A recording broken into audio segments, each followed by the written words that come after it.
Hello and welcome back to my channel. So this is a continuation of the last video that I made at the Victoria Educational Gardens. In the last video, I was not able to go to the other side of the gardens because I was scared of the bugs. So this time I made my way to the left side of the garden. But first I, quickly went on to the previous side that I had been on before, and I just decided to sit and read. So this is still the side of the garden that I recorded in my last video, but I focus more on smaller details and showing you guys more of the flowers and the bugs that were in the other garden, in the other half of the garden. Then I did make my way to the other side. So here is the entrance. You can either walk through the back half of the garden, or I just went around the front gate and then I walked in through there. So as you walk through the right-hand side, as you come in through the main entrance, there is a Zen Garden, and that's the overview right there of the Zen Garden. So it has a nice path that you can walk down, and it's nicely shaded. So yeah, you could see some of that. And it was a very beautiful, clear day, but it was still really hot and sunny. So I did try to stay in the shade as much as possible. So they had little pamphlets that showed you, the different plants and their correct pronunciation. This was a statue in memory of someone who had helped make the gardens what they were. And then I did sit at that chair for a while, and I just continued to read, because I was on the other side for about 30 minutes reading, and then I moved to this side. So yeah, as you can see, the garden on the left side of the building has a path that is, it's been, they added bricks to it, and they have a nice waterfall, or like a little stream of water with lily pads and koi fish.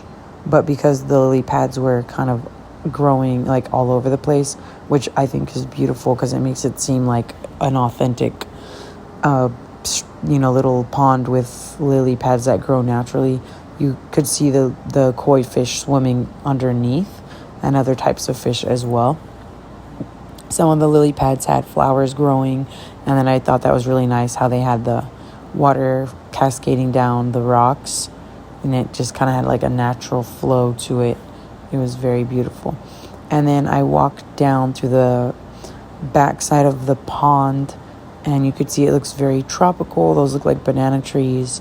But don't quote me on that. I'm not an expert.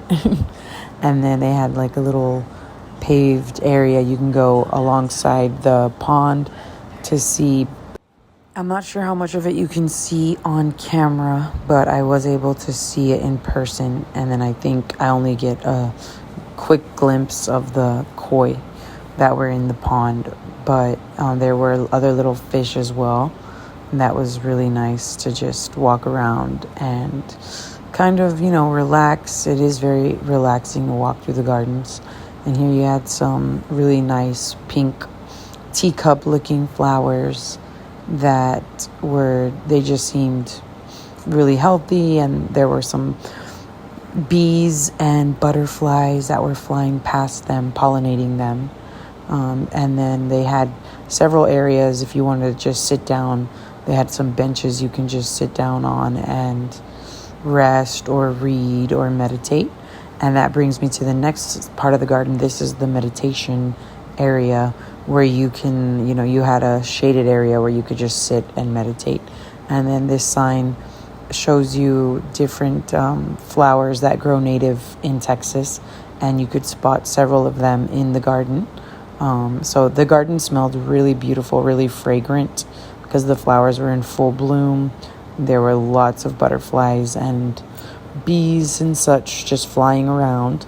Then they had, on the way back on the other side, this is the Rainbow Garden. And yeah, I thought it was very well manicured, like I said in the last video. And if you're flying into Victoria via the Victoria Regional Airport, I would definitely recommend visiting this educational garden because it is right there connected to the airport, and it's a very beautiful park or garden just to step away, from busy life. Thanks for watching, and please like, subscribe, and share.